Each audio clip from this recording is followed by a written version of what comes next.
Good morning, I am Mr. H. Thank you for joining me. In this video, we are going to learn relative acid strengths. Meaning, we are going to see a bunch of compounds, a bunch of examples, and we'll see how to rank those compounds based on less acidic to more acidic. At the very top, we have a generalized reaction, an acid giving rise to a conjugate base and a conjugate acid.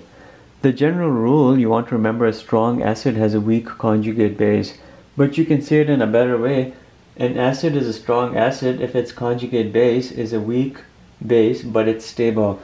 Meaning, if your conjugate base is stable, it's coming from a strong acid, because stable conjugate bases generally tend to be weak bases. You have to remember this as you see everything else in the video which follows. And let's look at this as our first example. Which direction represents increasing acidity? You have methane, ammonia, water, and hydrogen fluoride.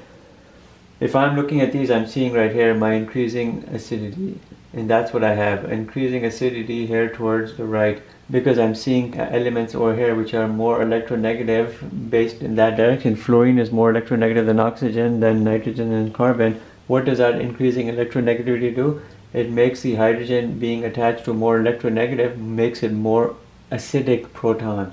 You have more increasing acidic protons over here in this direction towards the right. This proton is more acidic than any of these, because you're looking here at a methane which would be looking like that.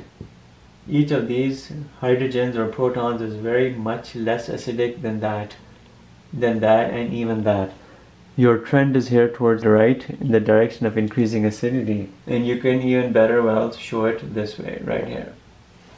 So this example here has been completed for you. What about this? Hydrogen fluoride, hydrogen chloride, hydrogen bromide, and hydrogen iodide. Or you can say hydrofluoric acid, hydrochloric, hydrobromic, and hydroiodic acid. In which direction do we have increasing acidity? When I'm looking at this, I'm ranking them like this, meaning we're looking at increasing acidity here towards the right. And why would that be the case? What's the commonality? As you're looking over here, the conjugate bases, which here would be the fluoride, the chloride, the bromide, and the iodide, are getting larger. This is definitely larger in terms of size than this. You have increasing size over here, increasing size of your conjugate base, and increasing size of your halogen leads to a weaker attraction between the hydrogen and the halide group. If you're looking at something which looks like this represents your halogen, your fluorine, chlorine, bromine, iodine. As the size of this halogen group becomes larger, this bond becomes weaker. You have less of an attraction between the halogen group and the hydrogen, and you have a lower attraction. Hence, you're going to see that proton will become more acidic. An increasing size of your halogen will increase the acidity of that compound, make the hydrogen more acidic. So you have this acid being much stronger than that acid. The attraction here between hydrogen and fluorine is very strong, a strong attraction. And therefore it's not going to ionize or dissociate fully in water. Hydrogen iodide may dissociate completely because it's a strong acid. This will only partially dissociate or ionize because of the strong attraction between the conjugate base and the conjugate acid after they have formed. They'll have a good tendency to come back together and form hydrogen fluoride. Let's look at this row over here, organic compounds. You have carbon, hydrogens, oxygens. But look at this, you have ethanol here. You have fluoroethanol, you have difluoroethanol and trifluoroethanol. You're seeing a bunch of electronegative elements here. You have oxygen and fluorine. If you're supposed to assess this in terms of increasing acidity, you have increasing acidity in this direction, more acidic. Meaning this is more acidic than that, which is more acidic than this, and more acidic than this. You're seeing weak acidity and strong acidity. What is your acidic proton? It's this right here. These hydrogens are your acidic hydrogen. And why would that be the case? Because it's attached to an electronegative element, oxygen. But you're seeing an inductive effect over here. What is an inductive effect? By putting in these fluorines at the other end, you're increasing the electronegativity in this direction with more fluorines, because you know fluorine is most electronegative. You're pulling the electrons in this direction, making the acidic proton even more acidic as more fluorines are attached to the other end of the molecule. You have a bit of here of a chain effect which goes on in terms of the electron pulling effect. And that electron pulling effect makes that circled hydrogen, your proton, your acidic proton, even more acidic as the number of fluorines attached to this compound are added. As you see more fluorines come into the way, that proton becomes more acidic. Here there's no fluorine, here there's 1, here there's 2, here there's 3. And let's just show you this compound here would look something like this. You have this, that's exactly what it looks like. This right here is your acidic proton. You have 3 fluorines over here and you have the oxygen. The electrons are being induced and pulled into this direction, making this more readily to be given off. Hence, this would be a stronger acid than this which has no fluorines. So this question over here has been assessed. You have increasing acidity here towards the direction of more fluorines in your compound. Now this one over here is going to be a slightly difficult one.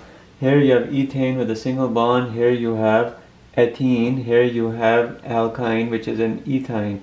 Let's name these out for you. You have ethane because you only have a single bond. Here you have ethene. Here you have ethyne, meaning triple bond. You have triple bond right here.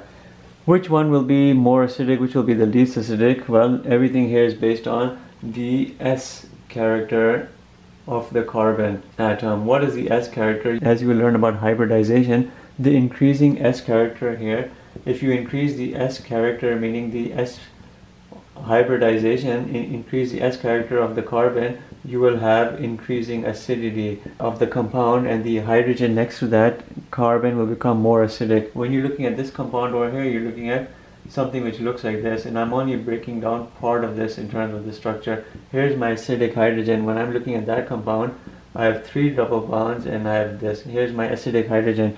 Which one has an increasing S character? Well, it's all talking about percentages. This right here is sp3 hybridization. This is sp2 hybridization. This is sp. This is stuff you will learn, or you may already know. As you increase the S character of the carbon, the hydrogen attached to the carbon becomes more acidic. What's the S character of this, of any of these carbons? Well, you have sp3. You are looking here at S out of a total of sp3. You're looking here at 1 out of 4. 1 out of 4, which is 25% S character. Here you're looking at S over sp2, which is 1 over 3, which is 33% S character. Here you're looking at S over sp, which would be 1 over 2, which would be 50% S character. That triple bond carbon with the hydrogen next to it has the highest S character. Therefore, this compound here is more acidic than that compound, which is 33% S character, which is more acidic than this, which is 25%. So these protons here are very unacidic compared to these protons here compared to this. This is the most acidic, this right here is the least acidic, simply based on the S character of carbon. We will end with this last example, which assesses the acidity or the acid strength based on the stability of your conjugate base. We have ethanol over here, we have acetic acid. Here's my acidic proton, here's my acidic proton because it's attached to the electronegative oxygen. When this dissociates, you have this conjugate base develop and the proton. Here you have the acetate anion, your conjugate base, and that proton. Now, which one of these do you think is more stable? Which one is less stable? The more stable conjugate base is coming from a stronger acid. The less stable conjugate base is coming from a weaker acid. This right here is less stable because you don't have resonance stabilization, and you've heard of that word before, resonance stabilization. If you have resonance stabilization for your anion, then it's more stable. There's nothing else which this can do other than stay as is, but this right here can undergo a resonance change and it would look something like this, a different structure, but it's going to be a resonance structure, and that's exactly what it is. You have 2 different structures which can spread this negative charge around the compound by means of these 2 resonance structures. Hence this is more stable, but it would be less basic of a conjugate base. This conjugate base is a much stronger base than this conjugate base, but this is more stable and a weaker conjugate base, so it's coming from a stronger acid. And now you're remembering that rule I gave you at the very beginning. This right here is your stronger acid, this here is your weaker acid. And that right there would be how you would assess the stability of conjugate base. A conjugate base which has resonance stabilization is more stable, it's weaker, but it's coming from a stronger acid. And that brings us now to the end of this video. Thank you for watching.